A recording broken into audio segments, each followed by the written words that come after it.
आज मार्केट खुलते ही शेयर बाजार में जबरदस्त गिरावट दर्ज। निफ्टी में 900 पॉइंट से जायद और सेंसेक्स में 3000 पॉइंट्स की देखी गई गिरावट। 45 मिनट के लिए रोकी गई ट्रेडिंग।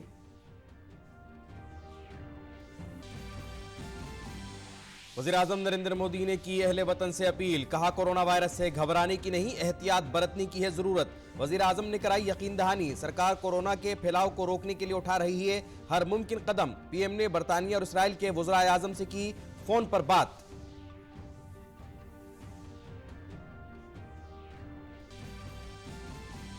कर्नाटक के कुलबर्गी में पिछले कुछ दिनों से बीमार चल रहे एक 76 साल शख्स की मौत। अफसरान के मुताबिक मुतवफ़ी शख्स ने हाल ही में किया था सऊदी अरब का दौरा और इसमें पाई गई थी कोरोना वायरस की अलामत। ताहम कोरोना की पहचान होने के बावजूद घर वालों ने नहीं बरती एहतियात। ईरान और इटली के कोरोना वायरस मुतासिरा इलाकों से लोगों को वापस लाने का अमल हुआ तेज। ईरान से 120 भारतीयों को लेकर एक और तैयारा पहुंचेगा राजस्थान के जैसलमेर और इटली में भारतीयों को रोम और मिलान में दी जाएगी तिब्बी मदद।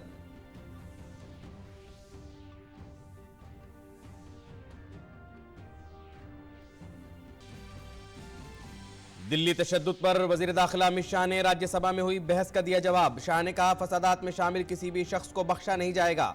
शाह ने दिलाया भरोसा, एनपीआर के अमल में किसी को भी नहीं रखा जाएगा शक व शुबहात के दायरे में। वजारत रेल के गिरान के मुतालबात पर लोकसभा में देर रात तक हुई बहस। वजीर रेल पीयूष गोयल आज ऐवान में देंगे जवाब।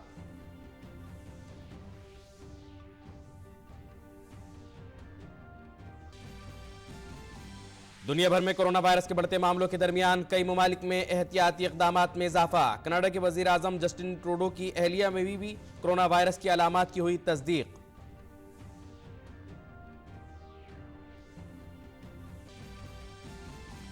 स्टार बैडमिंटन खिलाड़ी पीवी सिंधु अपनी कोरियाई हरीफ को हराकर ऑल इंग्लैंड चैंपियनशिप के क्वार्टर फाइनल में दाखिल। मर्दों के जुमरे में भारत के लक्ष्य सेन टूर्नामेंट से बाहर।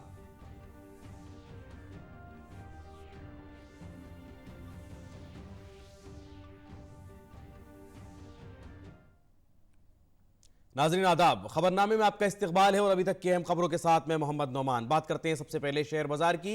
दुनिया भर के शेयर बाजारों में कोरोना वायरस के सबब गिरावट का सिलसिला जारी है। आज मार्केट खुलते ही भारतीय शेयर बाजार में जबरदस्त गिरावट दर्ज की गई। निफ्टी में 900 पॉइंट से ज्यादा की गिरावट आई और सेंसेक्स में भी 3000 पॉइंट्स की कमी देखी गई। शेयर बाजार में तेजी से गिरावट की सूरत हाल को देखते हुए 45 मिनट के लिए ट्रेडिंग को रोकना पड़ा।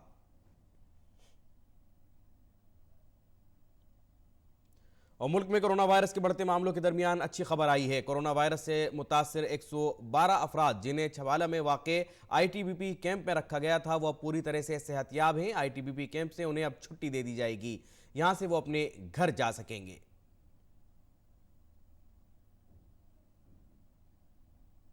वज़ीर-ए-आज़म नरेंद्र मोदी ने ट्वीट करके लोगों से दहशतज़दा ना होने और कोरोना वायरस के खिलाफ एहतियात बरतने की अपील की है। उन्होंने कहा कि मरकज़ी हुकूमत का कोई भी वज़ीर आने वाले दिनों में बैरून मुल्क का सफ़र ना करे। वज़ीर-ए-आज़म ने ट्वीट करके कहा कि हुकूमत कोरोना वायरस की वजह से पैदा सूरत हाल के तई मुतहर्रिक है और सबकी सिक्योरिटी को यकीनी बनाने के लिए मुतअद्दिद इक़दामात किए गए हैं। वज़ीर-ए-आज़म ने लिखा कि कोरोना वायरस से दहशतज़दा ना हो, एहतियात बरतें। मरकज़ी हुकूमत का कोई भी वज़ीर आने वाले दिनों में बैरून मुल्क का सफ़र ना करे। मैं मुल्क के शहरियों से अपील करता हूं कि वो गैर ज़रूरी सफ़र से गुरेज करें। हम बड़े जलसों को मुलतवी करके कोरोना वायरस के असर को कम कर सकते हैं। कोरोना वायरस की वजह से पैदा सूरत हाल के तई हुकूमत मुतहर्रिक है। सभी वजारतों और रियासतों में सबकी सिक्योरिटी को यकीनी बनाने के लिए मुतअद्दिद इक़दामात किए गए हैं। इसमें वीज़ा की मुअत्तली से लेकर सेहत खिदमात की सलाहियत में इजाफे तक के इक़दामात किए गए हैं। वज़ीर-ए-आज़म नरेंद्र मोदी ने कल इसराइल के अपने हममनसब बेंजामिन नेतन्याहू से कोरोना वायरस की वबा को लेकर आलमी सूरत हाल पर गौर व खौस किया। वज़ारत ख़ारजा ने बताया कि नेतन्याहू ने वज़ीर-ए-आज़म नरेंद्र मोदी को फ़ोन किया और दोनों रहनुमाओं ने दो तरफ़ा ताल्लुकात में शानदार पेशरफ्त का जायज़ा लिया।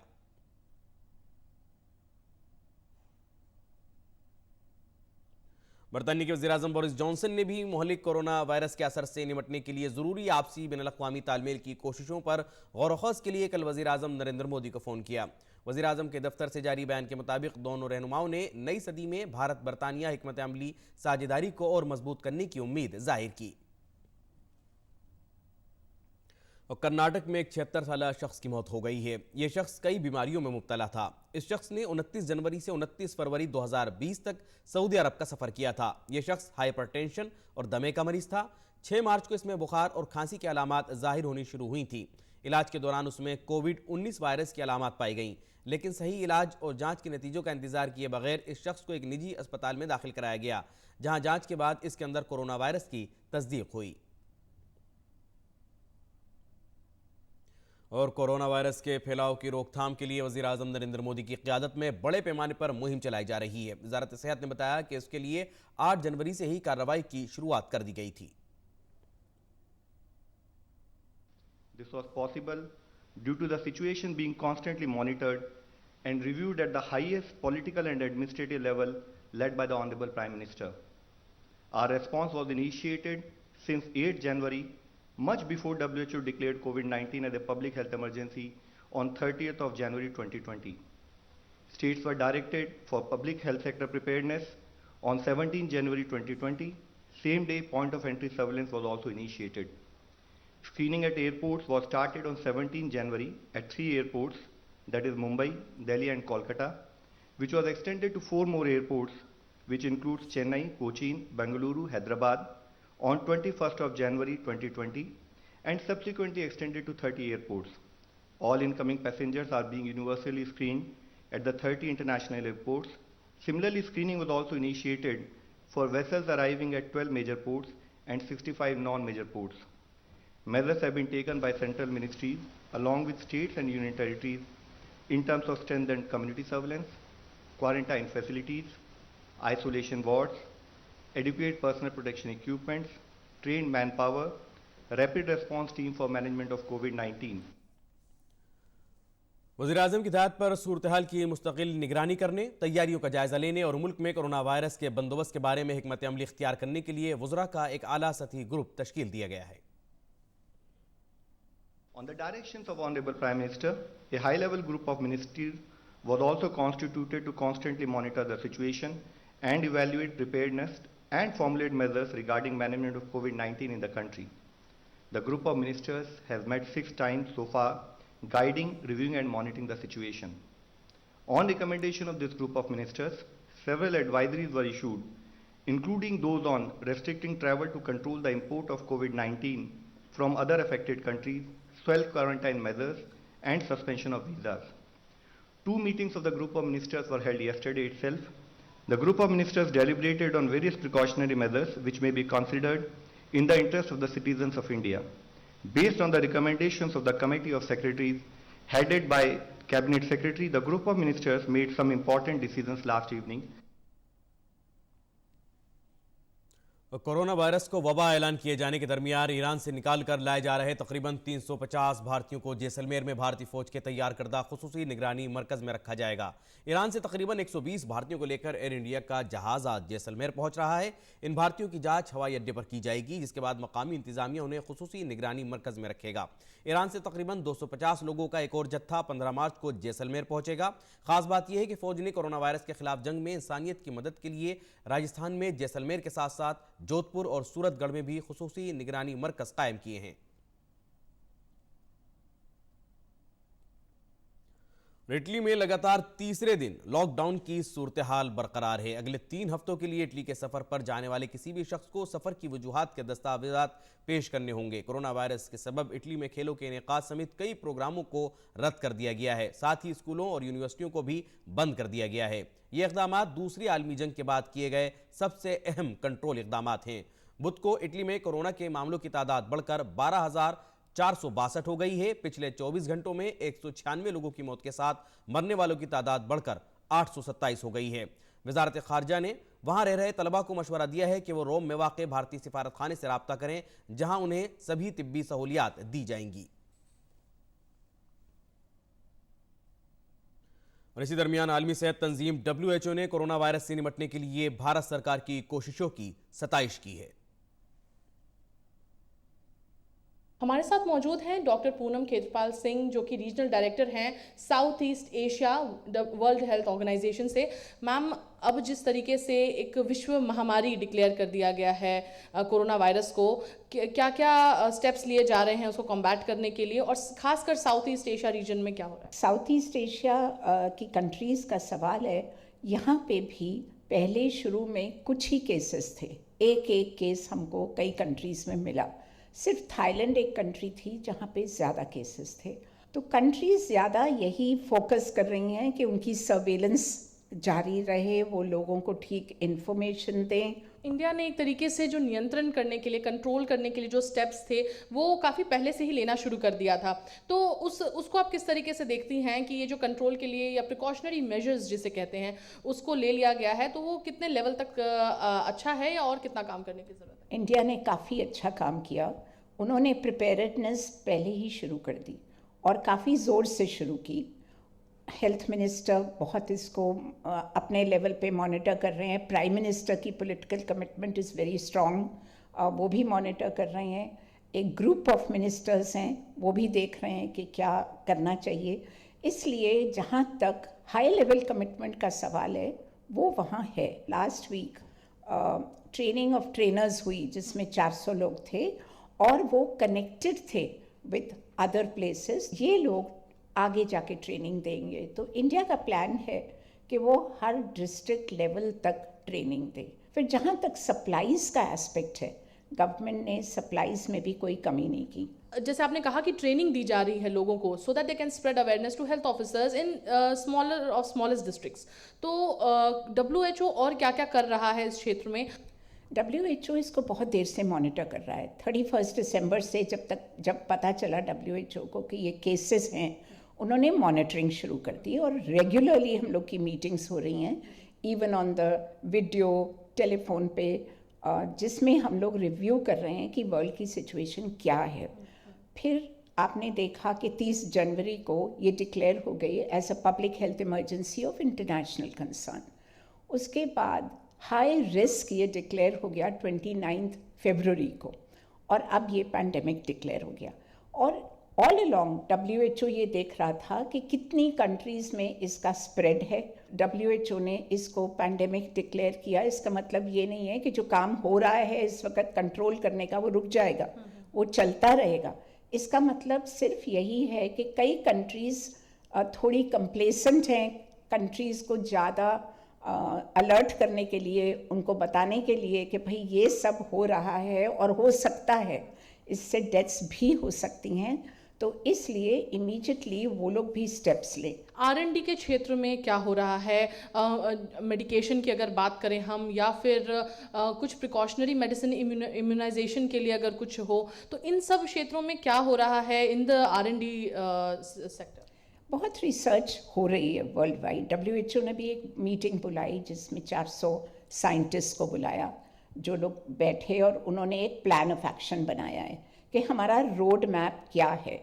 और इसमें 2 चीज़ें हैं, एक तो मेडिसिन्स वो देखेंगे कि कौन सी आ सकती हैं जिससे कि हम लोग इसको एड्रेस कर लें, और दूसरा जो आपने कहा है वैक्सीनेशन, इम्यूनाइजेशन क्या हो सकती है। अब वैक्सीन्स के लिए तो टाइम लगेगा, वो तो हमेशा ही टाइम लगता है, और मेडिसिन्स के लिए भी कुछ टाइम लग सकता है, बट कोशिश जारी है। बहुत कंट्रीज अराउंड द वर्ल्ड इस पे काम कर रही हैं। कैमरा पर्सन एस जयशंकर के साथ मेघना देव, DD न्यूज़, नई दिल्ली। कनाडा के वजीर आजम जस्टिन ट्रूडो, उनकी अहलिया ने कोरोना वायरस के अलामात मिलने के बाद खुद को अलग थलग कर लिया है। ट्रूडो की अहलिया ने फ्लू जैसी अलामात सामने आने और कोरोना वायरस की जांच होने के मद्देनजर यह फैसला लिया। ट्रूडो ने कनाडा के सूबाई और इलाकाई रहनुमाओं के साथ ओटावा में होने वाली मीटिंग को भी मुलतवी कर दिया है।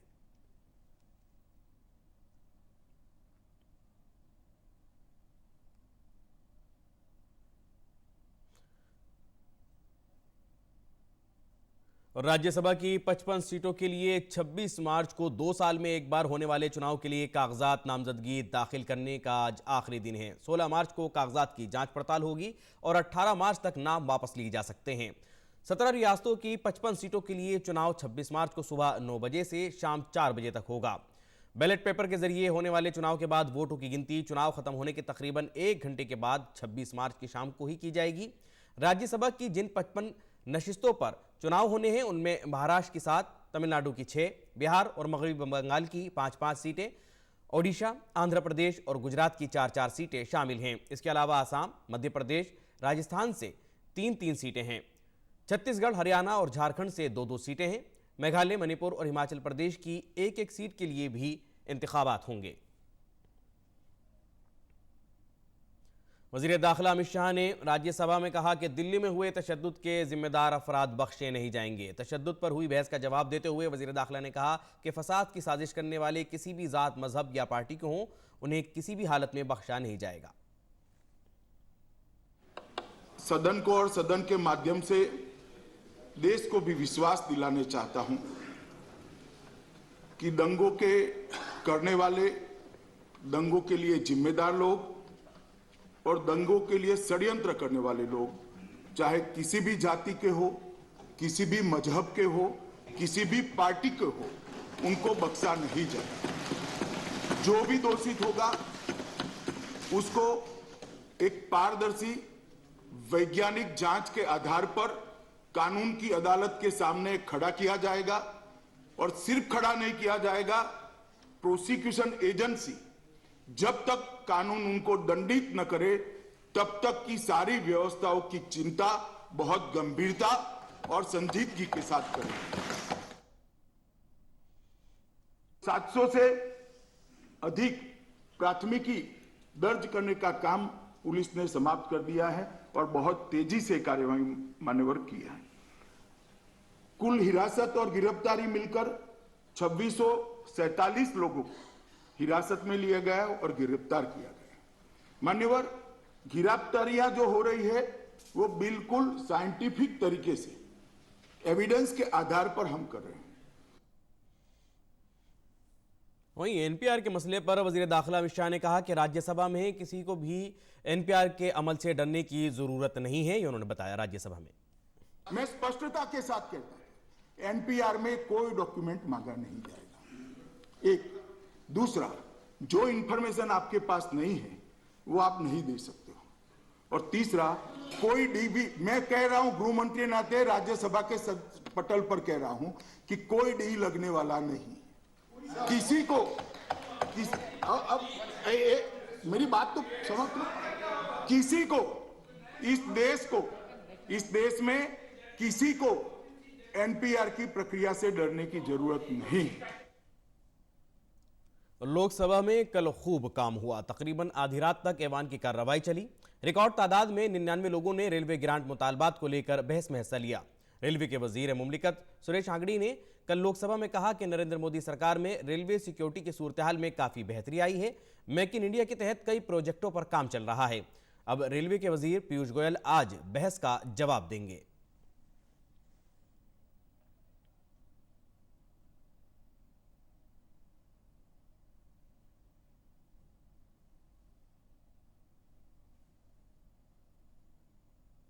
खेल की खबरों में भारतीय badminton star PV Sindhu all England badminton championship के क्वार्टर फाइनल में पहुंच गई हैं।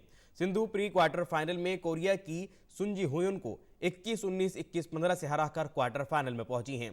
सिंधु का अब आखिरी 8 में सामना जापान की नोजोमी ओकुहारा से होगा। हालांकि साइना नेहवाल पहले दौर में बाहर हो गई। उन्हें जापान की आकाने यामागुची ने 21-11, 21-8 से शिकस्त दी। वहीं लक्ष्य सेन को मर्दों के सिंगल्स के 45 मिनट तक चले दूसरे दौर के मैच में दुनिया के 7वें नंबर के खिलाड़ी डेनमार्क के विक्टर्स से 17-21, 18-21 से हार का सामना करना पड़ा।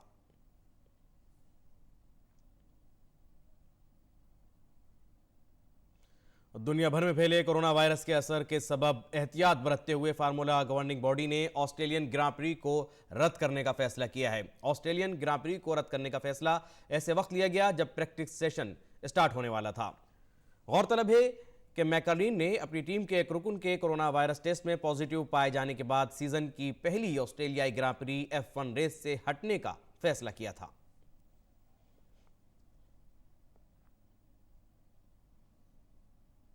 और भारतीय क्रिकेट कंट्रोल बोर्ड ने वाजे कर दिया है कि भारत और जनूबी अफ्रीका के दरमियान 3 मैचों की एक रोजा सीरीज के अगले 2 मुकाबले खाली स्टेडियम में खेले जाएंगे। ये दोनों मुकाबले लखनऊ और कोलकाता में खेले जाने हैं। वाज़ेह रहे कि वजारत खेल ने बीसीसीआई को मशवरा दिया था कि इस बात की कोशिश की जाए कि बड़ी तादाद में नाजरीन एक जगह जमा ना हों।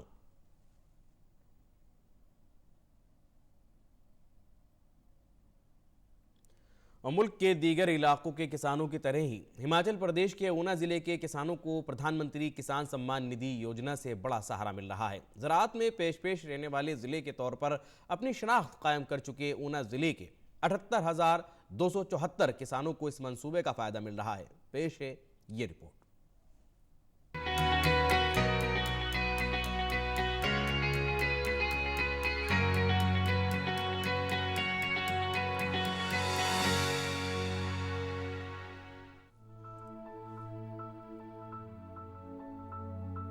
हिमाचल प्रदेश में ऊना जिले के 2 हेक्टेयर या इससे कम खेती लायक जमीन वाले 78,284 किसानों को 6,000 रुपए सालाना किसान सम्मान निधि के तौर पर सीधे उनके खातों में पहुंच रहे हैं। ये रकम इन छोटे किसानों की छोटी छोटी जरूरतें आसानी से पूरी कर रही हैं और अब उन्हें इसके लिए किसी दूसरे जरिए पर मुनहसर नहीं रहना पड़ता। ये योजना बहुत अच्छी है। प्रधानमंत्री जी का पहले तो हम बहुत बहुत धन्यवाद करते हैं। तो जो हमारे छोटे किसानों के लिए इतना उन्होंने सोचा है तो बहुत अच्छा किया है उन्होंने। हमारे को बीज लेने में जो दिक्कत आती थी, खाद लेने में जो दिक्कत आती थी, वो अब हम थोड़ा अच्छा महसूस करते हैं। बहुत बढ़िया स्कीम है प्रधानमंत्री जी की, जो किसान भाई है उनके लिए बहुत ही अच्छा है, क्योंकि किसानों को हर टाइम फसल में नुकसान होता है। उसमें जो है कि ये जो आर्थिक सहायता मिल रही है प्रधानमंत्री की तरफ से वो बहुत बढ़िया है। उसमें वो उन पैसों को लगा सकते हैं। जिले के छोटे किसानों के लिए ये मंसूबा किसी अतिया से कम नहीं है और वो आसानी से इस रकम से खाद, बीज और पेस्टिसाइड्स खरीद पा रहे हैं। 6,000 साल का जो मिलता है ना, उससे बड़ा फायदा होता है कि जिम्मेदारों के पास कभी पैसे की बड़ी मुश्किल आ जाती है। जब 2,000 वो आता है बैंक में तो बहुत खुशी होती है। तो हम अपने खेतों में अपना खाद वगैरह डालने के लिए या बीज लेने के लिए उस पैसे का प्रयोग कर लेते हैं। बड़ी अच्छी योजना जी, हमारे किसानों भाइयों को काफ़ी फायदा हो रहा है, बीज लेने में भी, खाद लेने में भी। तो बड़ी अच्छी योजना है। जिले में किसानों को कम शरह सूद पर कर्ज मुहैया करवाने के लिए क्रेडिट कार्ड भी बनाए जा रहे हैं। ऊना जिला में अब तक 52,000 किसानों के क्रेडिट कार्ड बन चुके हैं। Ground report, DD news Urdu खबरें।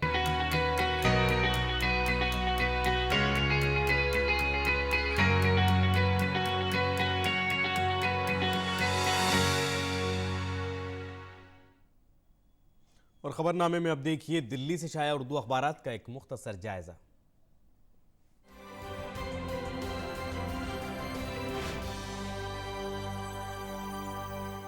अखबारात के जायजे में सबसे पहले नजर रोजनामा इनकलाब पर। अखबार की शह सुर्खी है NPR पर हुकूमत का बड़ा ऐलान। वज़ीर दाखिला ने कहा NPR में किसी दस्तावेज की ज़रूरत नहीं होगी, न किसी नाम के आगे मशकूक लिखा जाएगा। दूसरी खबर है दिल्ली व हरियाणा में कोरोना वायरस वबा करार, स्कूल, कॉलेज और सिनेमा 31 मार्च तक बंद। अगली सुर्खी है वज़ीर ख़ारजा S जयशंकर ने कहा कि बैरूनी ममालिक में फंसे हिंदुस्तानियों को हर हाल में वापस लाएंगे। आलमी सफ़े की खबर है आलमी अदारे सेहत ने कोरोना वायरस को आलमगीर वबा करार दिया। दुनिया भर में 1,25,000 से ज़ायद अफराद मुतासिर। खेल के सफ़े की सुर्खियाँ इस तरह हैं। कोरोना वायरस का असर IPL पर ख़तरात के बादल, आखिरी फ़ैसला 14 मार्च को। इसी सफ़े की दूसरी खबर है जनूबी अफ्रीका का हिंदुस्तान दौरा, वनडे सीरीज़ का पहला मैच बारिश की नज़र। रोज़नामा राष्ट्रीय सहारा की शह सुर्खी है कोरोना वायरस का कहर, कर्नाटक में मरीज ने दम तोड़ा, वज़ीर आज़म ने कहा घबराएं नहीं, एहतियात बरतें। और कोरोना वायरस का असर शेयर बाजार पर जारी, सेंसेक्स में एक दिन में अब तक की सबसे बड़ी गिरावट दर्ज। आलमी सफ़े की अहम खबर है कोरोना वायरस से आलमी मईशत को अरबों डॉलर का नुकसान, हर शोबा मुतासिर। खेल के सफ़े की सुर्खी है PV Sindhu all England badminton championship के खातून सिंगल्स के क्वार्टर फाइनल में दाखिल। रोज़नामा हिंदुस्तान एक्सप्रेस की बात करें तो अखबार की अहम सुर्खियाँ इस तरह हैं। वज़ीर आज़म नरेंद्र मोदी ने कहा कोरोना से खौफज़दा होने की ज़रूरत नहीं, तमाम वज़ारतों और रियासतों में सबकी हिफाजत को यकीनी बनाने के लिए मुख्तलिफ सतह पर कदम उठाए गए। दूसरी खबर है मध्य प्रदेश में बाक़ियाना सरगर्मियों के दरमियान सियासी गहमा गहमी जारी, कांग्रेस अरकान को जयपुर और बीजेपी के मेंबरान को दिल्ली के पास रखा गया। रोज़नामा अखबार मशरिक के आलमी सफ़े की अहम सुर्खी है, यूरोप से अमेरिका के सफ़र पर पाबंदी। ट्रंप के मुताबिक 26 यूरोपीय रियासतों से आने वाले मुसाफिरों पर यह एहतियाती पाबंदी 1 माह के लिए। और इराक़ में इत्तेहादी फ़ौज के अड्डे पर रॉकेट हमला, अमरीकी व बरतानवी फ़ौजी एहलकारों समेत 3 हलाक। अखबारात से आज बस इतना ही।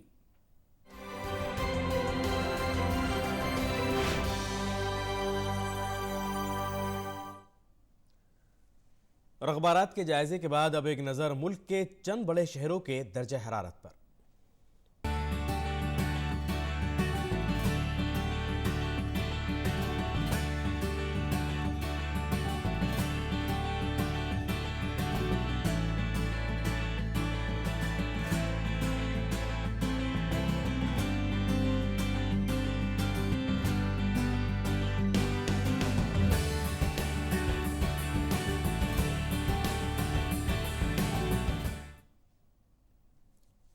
खबरनामे के आखिर में अहम खबरों की सुर्खियां एक बार फिर।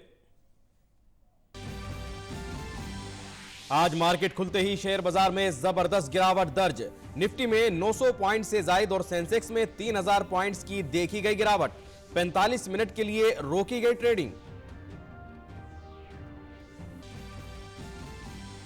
वजीर आजम नरेंद्र मोदी ने की अहले वतन से अपील, कहा कोरोना वायरस से घबराने की नहीं, एहतियात बरतने की है जरूरत। वजीर आजम ने कराई यकीन दहानी, सरकार कोरोना के फैलाव को रोकने के लिए उठा रही है हर मुमकिन कदम। पीएम ने बरतानिया और इसराइल के वज़ीर आज़म से फोन पर की बात।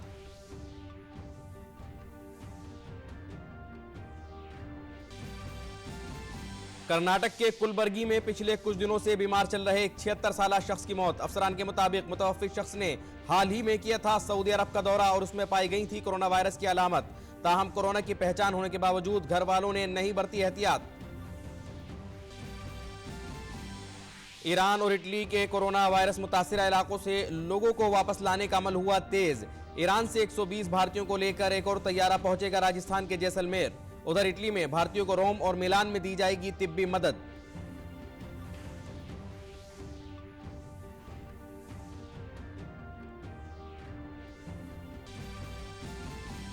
दिल्ली तशद्दुद पर वजीर दाखिला अमित शाह ने राज्यसभा में हुई बहस का दिया जवाब। शाह ने कहा फसादात में शामिल किसी भी शख्स को बख्शा नहीं जाएगा। शाह ने दिलाया भरोसा, एनपीआर के अमल में किसी को भी नहीं रखा जाएगा शक व शुबहात के दायरे में।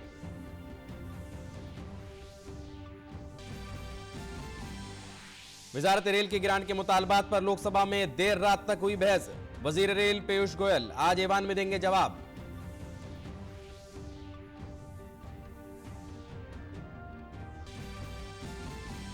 दुनिया भर में कोरोना वायरस के बढ़ते मामलों के दरमियान कई ममालिक में एहतियाती इक़दामात में इजाफा। कनाडा के वज़ीर आज़म जस्टिन ट्रूडो की अहलिया में भी कोरोना वायरस की अलामात की हुई तस्दीक।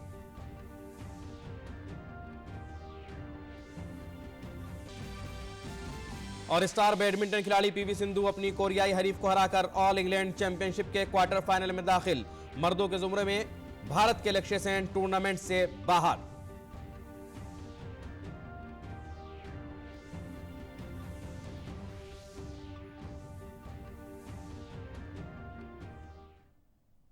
नाज़रीन, इसी के साथ खबरनामा यही मुकम्मल होता है। इजाजत दीजिए, आदाब।